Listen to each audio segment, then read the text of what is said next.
Bueno, ante todo es organizándose, o sea, lo que propone el Congreso Nacional Ciudadano es primero diferenciar muy claramente que la ciudadanía es el mandante constitucional y la servidumbre pública, no dicha en forma peyorativa, son los mandatarios. O sea, mandatario es el que obedece un mandato, es el que es un empleado, es la persona a la que se le paga. Entonces, en ese sentido, lo que nosotros vemos como la gran revolución pacífica de este México, para ir a un México nuevo, es que los mandantes constitucionales no estén aislados, nos organicemos, nos informemos y actuemos. En ese sentido, los partidos políticos ya están pasando a la historia. Están totalmente rebasados, han perdido completamente el contacto con la ciudadanía y nosotros los identificamos realmente como carteles mafiosos de grupos de parásitos que viven del dinero de los mexicanos. Entonces, ¿qué es lo que va a ocurrir? Lo que va a ocurrir es que probablemente los partidos van a prevalecer, pero con cero dinero del pueblo, que es la propuesta del Congreso Nacional Ciudadano. O sea, nosotros lo que queremos es por nosotros que haya muchos partidos, pero a través de la persuasión, no de la compra de la ignorancia, mucho menos del hambre, que es lo que hoy en un sistema clientelista utilizan los partidos. Entonces, en ese sentido, a donde vamos evolucionando hacia procesos en donde ciudadanos independientes, verdaderamente no políticos, tomen en sus manos la tarea de servidores públicos. Gente con vocación, gente con honestidad y claramente erradicar a los políticos. Los políticos no nos sirven para nada. Los políticos realmente estorban a la nación y además estorban y roban. Entonces, en ese sentido, para nosotros el oficio de político debe desaparecer de México. En el siglo XXI no va a terminar sin que desaparezca ese oficio, esa profesión de político. Habrá que cambiar los nombres de las carreras para realmente ser licenciaturas en servicio público, pero ya no queremos políticos. El político hoy sabemos que pasa de un lado a otro, no sabe nada de nada, no produce absolutamente nada, no genera ningún servicio y simplemente le da un título profesional a verdaderos parásitos y zánganos. Bueno, creemos nosotros como Congreso Nacional Ciudadano, fuimos luchadores en ese sentido de mover el artículo 35 constitucional que permite las candidaturas independientes. Pero astutamente y hábilmente los zánganos, parásitos que han vivido de los partidos hoy se convierten en transvestis políticos, es decir, gente que trae el DNA de la partidocracia, entendiendo por partidocracia el interés por los partidos por encima de los ciudadanos, pues hoy renuncian, se salen, se marginan y se convierten en candidatos independientes.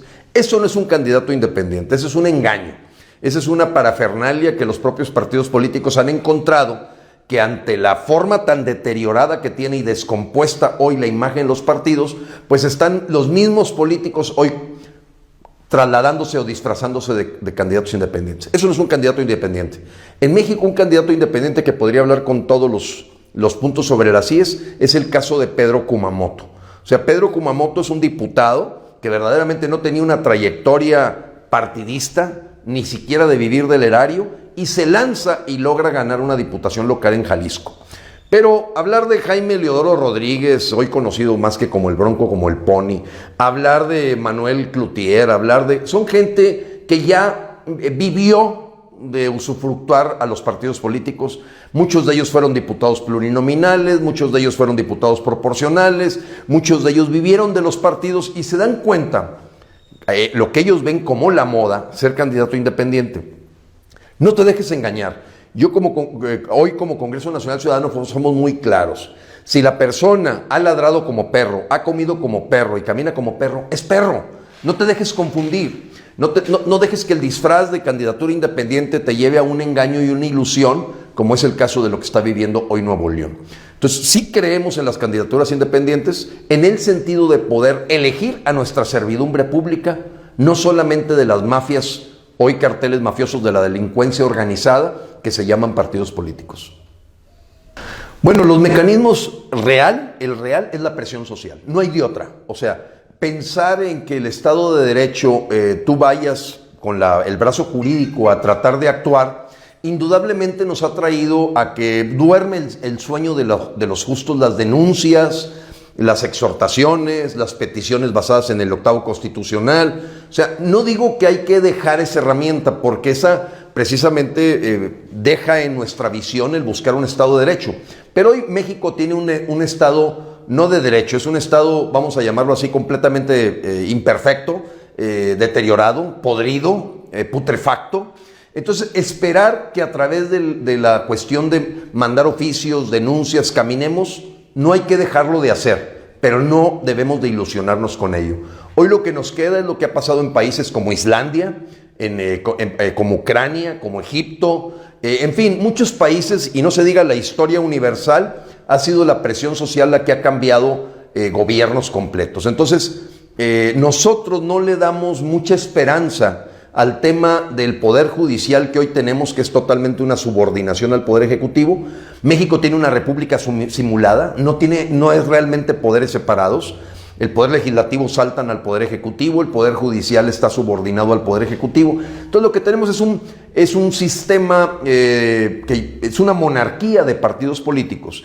Entonces yo lo que le quiero decir a la gente que me escucha es decirle que no nos queda otra más que organizarnos. Es la presión social, es el ejemplo de lo que vivimos hace 20 años de tumbar a un mandatario estatal como Sócrates Rizo García con 20,000 personas en la Macroplaza. Esa es la realidad de lo que podemos hacer. A Enrique Peña Nieto 500,000 mexicanos lo pueden tumbar. Es decir, una revocación de mandato de facto. Entonces nosotros a lo que apostamos es a un círculo virtuoso. Hoy es un círculo perverso. O sea, cada día son peores los servidores públicos, más corruptos, más ineptos, más traidores. Entonces lo que nos queda es, si están puestos, quitarlos si son ineptos, quitarlos si son corruptos. Una frase que me gusta mucho usar es que perro que trae hueso en el hocico no lo suelta más que a patadas o con la presión del pueblo. Entonces hoy lo que nosotros tenemos que hacer es que ya no podemos culpar a los políticos de estarnos depredando. Ya no podemos culparlos de todo lo que hacen al pisotear nuestros derechos. Ya no podemos culparlos a ellos de que nos roben y nos están endeudando a 2 o 3 generaciones. El culpable somos nosotros. Ellos existen y están en esos puestos porque nosotros los dejamos. Entonces, esa es la premisa. Primero, cambiar el chip para que tú, que me estás escuchando, te hagas responsable de que si tienes gentes chiquitas, gente, como decimos, gente de primera escoge gente de primera, pero gente de segunda escoge gente de tercera, de cuarta y de quinta. Y eso es lo que vemos hoy en los 3 poderes y es lo que vemos en los 3 niveles de gobierno en México. Entonces, en ese sentido, nosotros estamos en medio de una revolución pacífica en donde el cambio de conciencia, la revolución está aquí, en donde el mexicano se da cuenta que él es el culpable de tener el alcalde que lo está robando, o un regidor que está cobrando, o tener un diputado que no representa absolutamente nada de los intereses del pueblo. Es tu culpa y es la mía. Ese es el gran punto de esta revolución. Bueno, evidentemente lo que ha ocurrido es que casi nadie se suicida. Casi nadie se hace harakiri, como es aquella leyenda de los japoneses que ante una situación de guerra y no poder cumplir con su reto, con su compromiso y con sus responsabilidades, se asesinaban a sí mismos, o sea, se suicidaban. La revocación de mandato hoy, entendida por un sistema podrido, es suicidarse. Es darse un balazo en el pie, en la pierna y en la cabeza. Por ello, es muy difícil pensar que una ley de revocación de mandato pueda prosperar. Seguramente si sale algo es para darle, como decimos, esos pollos quieren maíz y les van a dar un maíz echado a perder. Una ley de revocación de mandato con tantos candados y con tantos mecanismos que es imposible llevarla a la realidad. Nosotros de lo que hablamos es la revocación de mandato de facto. Ningún alcalde en México te aguanta 10,000 personas gritándole lárguese por corrupto, lárguese por ladrón. Entonces, las leyes de revocación de mandato deben de seguir lo que se forme como una cultura ciudadana de mandantes constitucionales en México. Mi propuesta es muy sencilla. No esperes a tener una ley de revocación de mandato para quitar al alcalde, al regidor, al diputado, al senador o al gobernador o al mismo mandatario nacional que es Peña Nieto, para quitarlo. Si es corrupto, es inepto o es ladrón, no te esperes a una ley. Vamos quitándolos ya. Eso se llama revocarles el mandato de facto. Y mucha gente me va a decir, bueno, y el que venga a lo mejor está peor. No, esa no es la lección. La lección no es cambiar de amo, es dejar de ser esclavos. Y de lo que se van a dar cuenta los mandatarios es que el poder número 1 en México es el poder de la ciudadanía, es el poder del mandante, es el poder que te da el artículo 39. Y en ese sentido, el hacer letra viva, juro cumplir y hacer cumplir, sino que el pueblo me lo demande, quítenlos. Si son ladrones, quítenlos. Tolerancia cero al corrupto, tolerancia cero al inepto y tolerancia cero al traidor. Si el señor está vendiendo nuestras tierras y está vendiendo nuestros bienes comunales de México, hay que quitarlos. Y tendremos que organizarlo para hacerlo, porque no es de la noche a la mañana. La cultura del mexicano ha sido una cultura de sumisión, de esclavización, de gobernantes y gobernados, en lugar de lo que dice la Constitución.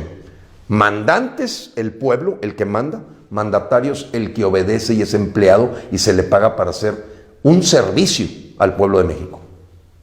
La más importante para nosotros es la de células ciudadanas. Las estructuras corporativas de brazos clandestinos, a veces de partidos, y voy a dar un caso: el Movimiento de Regeneración Nacional, Morena. Hoy es un partido político. Esas cosas no sirven para nada. Es más de lo mismo, es como echarle gasolina a la lumbre. Otros movimientos como Yo Soy 132, que se convierten en un brazo político en este caso del Sindicato Mexicano de Electricistas, yo le llamo más bien al ESME, Sindicato de Martín Esparza, o se convierte en los intereses del CENTE o de los movimientos magisteriales. Cuando tienen un cauce político, esos movimientos ciudadanos terminan deteriorándose. Hoy en México no viven más de 2 o 3 años, y les voy a decir por qué, los verdaderos movimientos, los movimientos ciudadanos de mentiras, de membrete. ¿Por qué? Porque mucha gente lo usa realmente para acceder al poder político. Voy a dar un caso en Nuevo León, Evolución Mexicana.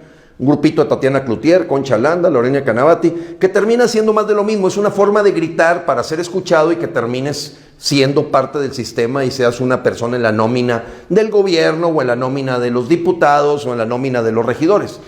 Entonces, para mí, el tiempo de vida de un movimiento ciudadano no pasa de 3 o 6 años. Es decir, las elecciones son la prueba de ácido, las votaciones, porque tú no eliges a nadie, las votaciones son la prueba de ácido de cualquier movimiento real ciudadano. Y el único que hoy en México ha durado durante 6 años es el Congreso Nacional Ciudadano. Búscale. Mucha gente me dice, es que el padre Solalinde y el obispo Vera y la Asamblea Constituyente, pero le rascas tantito y no tienen estructura, no tienen movimiento real.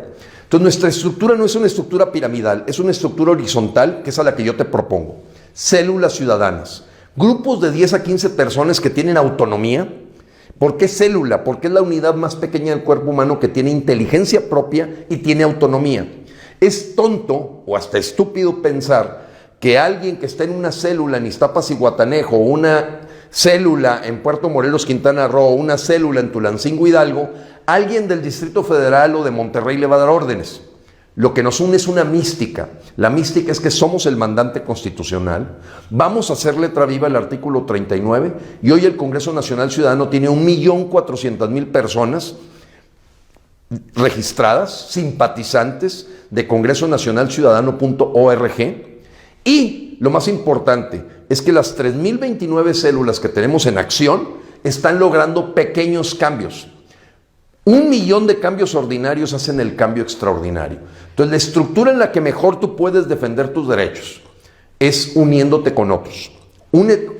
Actúa local, únete nacional. Congreso Nacional Ciudadano es una respuesta. Nos están imitando otros movimientos. Hay otros movimientos en México que empiezan también a hablar de células ciudadanas y apenas tienen 4, 5, 10 células. En fin, nosotros decimos que entendemos que pues los mexicanos tenemos un cierto ego o deseamos pues tener nuestro propio nombre. En fin, lo entendemos, nosotros no tenemos problema. El que quiera llamarse Batman o se quiera llamar Ucrania AC o se quiera llamar Tulancingo AC, Ciudadanos Observando, Ciudadanos contra la Corrupción, no importa, pero sí unidos en una red nacional que nos vaya unificando para hacer esta revolución en donde decimos lo que le hagan a uno, nos lo hacen a todos. Un lunar aislado de un movimiento en Oaxaca o en Chiapas que no está en la red nacional es muy vulnerable, no está blindado. La red nacional del Congreso Nacional Ciudadano, de la que nadie es el caudillo, nadie es el líder principal, nadie es el presidente, todos somos los líderes. Hablamos de la simbología del león.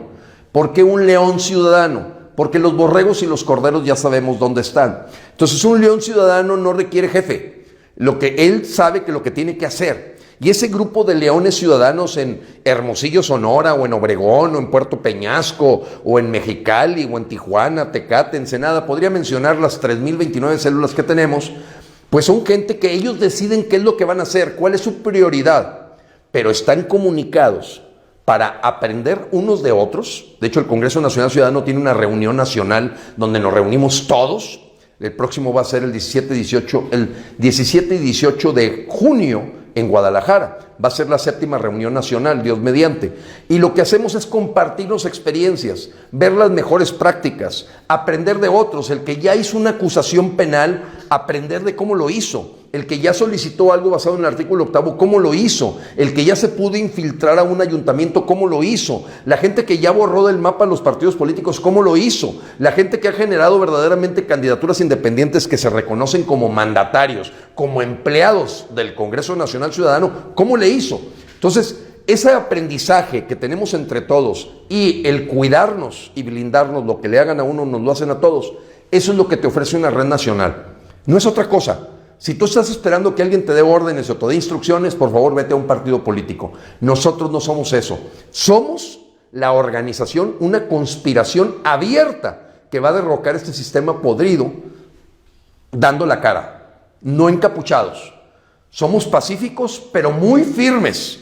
Y ya se puede notar en San Cristóbal de las Casas, Cintalapa, por hablar de Tuxtla Gutiérrez, en el caso de Chiapas, cómo los grupos ciudadanos están empezando a ser la voz del mandante, la voz del patrón, la voz del jefe. Bueno, el primer cambio que yo pediría, nosotros lo tenemos en las metas del Congreso Nacional Ciudadano, es 0 dinero para los partidos políticos. 0.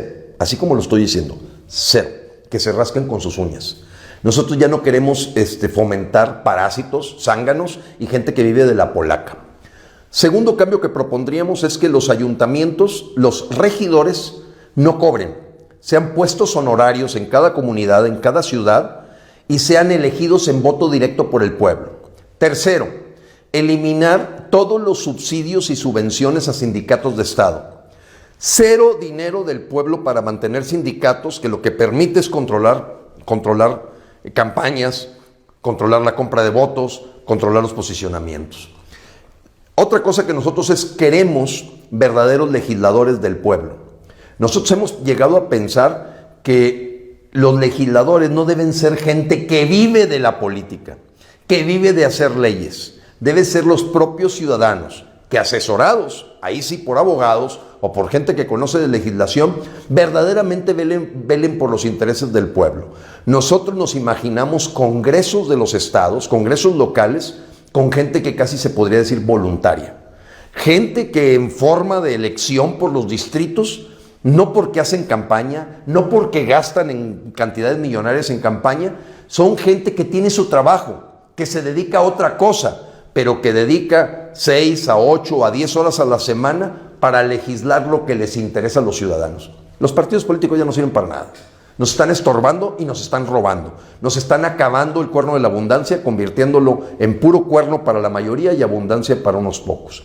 Entonces nosotros los cambios que de inmediato haríamos también suena fuerte, pero hablar de penas capitales al corrupto. Pena capital, 0 impunidad, 0 tolerancia. La leve sospecha de tener un servidor público que se aprovecha de su puesto para robarnos un solo peso es materia suficiente para que el señor vaya a la cárcel, por no decir que le cortemos las manos. Somos muy radicales, pero el cambio que requiere México es acabar de tajo con la corrupción y la impunidad. Entonces nosotros no está muy lejano el pensar, el tener pena de muerte para los traidores a la patria, para gente que se aprovecha de un puesto público para robar a los mexicanos y dejar 63% de gente en pobreza. Hablando de bandas criminales, nosotros tenemos muy claro que la criminalidad en México está solapada y en muchos casos está dirigida por gente que está en la Cámara de Senadores y Diputados. Los verdaderos capos de la mafia, los verdaderos capos de la delincuencia organizada y legal, normalmente te encuentras que sus jefes tienen curules en el Senado y en la Cámara de Diputados en San Lázaro, en donde ellos son el crimen organizado legal. Nosotros necesitamos erradicar ya los 200 de inmediato, hay que irlos a sacar de ahí del Congreso de la Unión. No nos sirven para nada los diputados plurinominales, lo mismo que los 64 senadores plurinominales o de lista nacional o de circunscripción, perdón. Lo que quiero decirte es que ellos han inventado muchos nombres para meter gente que nadie votó por ellos. La mitad de la Cámara de Senadores, trata de imaginarte esto, la mitad de la Cámara de Senadores hoy está ocupada por gente que no tiene nada que ver con lo que elige el pueblo. Y asimismo el 40% de la Cámara de Diputados no tiene nada que ver con cosas que el pueblo quiere. Son gente de favores, compadrazgos y una red de mafiosos que ponen ahí a sus jefes a velar por los intereses de una oligarquía o de una monarquía de partidos. Cero dinero para los partidos políticos, cero. Cero subsidios para los sindicatos de Estado. Regidores que no cobran y que son elegidos de manera en voto directo. Y pensamos fuera los plurinominales, fuera los 64 senadores de lista nacional, gente que no sea votada. El voto no debe ser voto secreto. Nosotros vamos hacia que la gente podamos usar las plataformas digitales como se usa hoy para la cuestión fiscal, el que es muy fácil referenciar la persona que está presentando su declaración. Bueno, ¿por qué no hacer lo mismo con los votos? Que sepamos exactamente quién llevó al poder a una persona y no a través de la compra de votos, entregando 500, 1000, 2000 pesos, bonos de despensa, tortas, etc. Hay que acabar de raíz con eso. Y evidentemente ese sistema podrido se va a defender mucho. Es un dinosaurio que está en sus estertores de muerte y está dando sus últimos coletazos. La gente que se beneficia de este sistema podrido es la gente que va a ser el primero que se resista a este cambio. México requiere una revolución, pero es una revolución en el pueblo, no es una revolución en el gobierno. En el momento en que tengamos un pueblo informado, actuante, pacífico y con firmeza, quite al inepto, al traidor y al corrupto, México va a cambiar. 5 millones de mexicanos es lo que requerimos. Esa es la masa crítica calculada científicamente para la población que tiene México, que son suficientes para hacerle una super revolución a este país.